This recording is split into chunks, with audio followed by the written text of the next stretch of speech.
This is the North End. This is the North End. Sloan, known as Sloan Bones FC on the Fantasy Premier League app. I'm coming to you today from Toronto, Canada.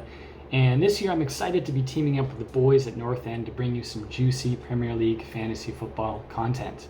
Now last year I finished 297th in the world and 3rd in Canada in my second year of playing FPL.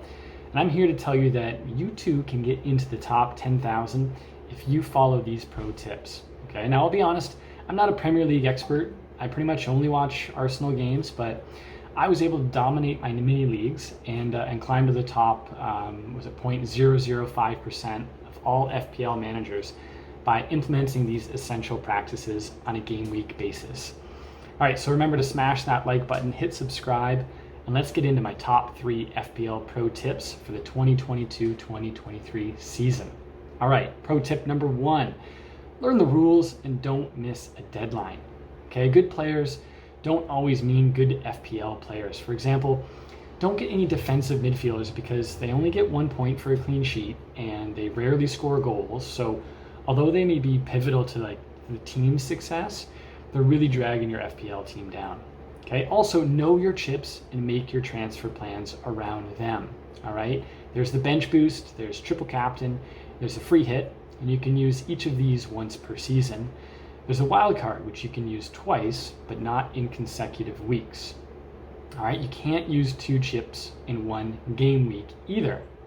All right, and this leads me to kind of my research insight. It's a pro tip. Most FPL pros this season are looking to wildcard early because of the bonus wildcard offered due to the World Cup happening between game week 16 and 17. So this means you can attack the early fixtures and just plan ahead for the first 4 to 9 game weeks. Okay, to do this, you can use some great transfer planner tools like livefpl.net, fpl.team, and they're both free, okay? And they can help you see the strength of your team in future weeks and plan your transfers accordingly. Now, I use these every single game week, all right? This season, it allows you to dead end your team into the game week before you use your first wildcard. Okay, so if you're planning to wildcard in game week 9, let's say, then you plan to dead end into 8, knowing that you're gonna have a whole fresh new team in game week 9, right? This helps you make sure you follow my second FPL pro tip, and that is, please avoid the knee-jerk reaction transfers. Okay, what do I mean by this? I mean, don't panic if a player doesn't do well 1 week and start making transfers right after the game or early in the week. Okay, transfers are precious. 4 points is a lot, all right? And that's the penalty, right, for taking a hit. So it's hard because we don't control a lot in FPL. You get 1 free transfer a week and a small selection of chips, and that's it.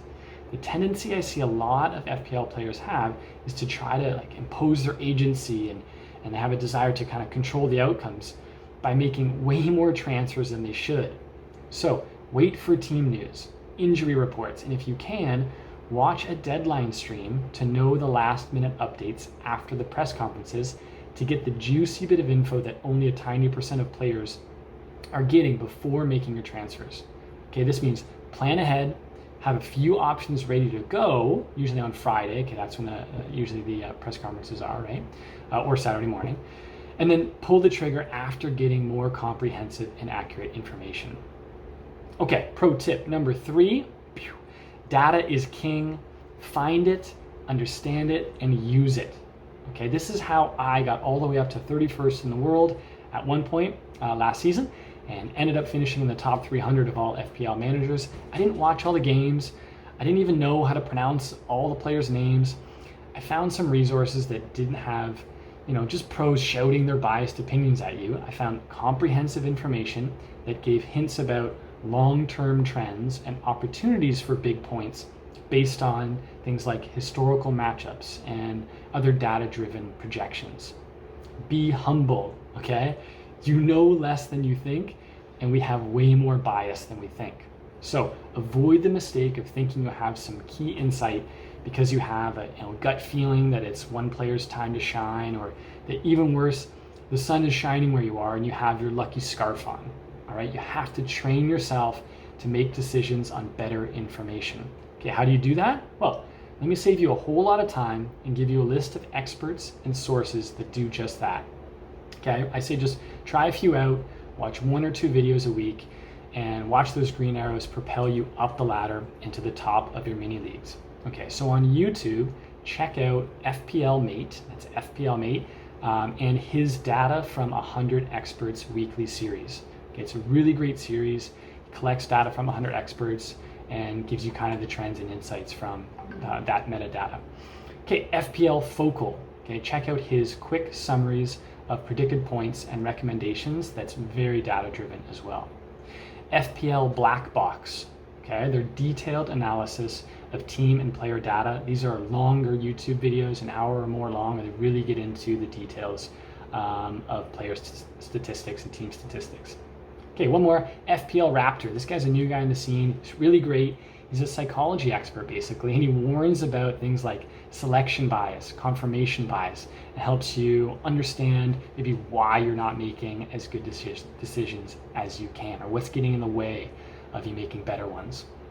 Okay, and then online, you can go to things like places like Fantasy Football Hub or Fantasy Football Scout. And these are the big boys, these are the big players, all right? They have great free tools and tips. And I think if you sign up before Friday, you get a discount on a monthly subscription.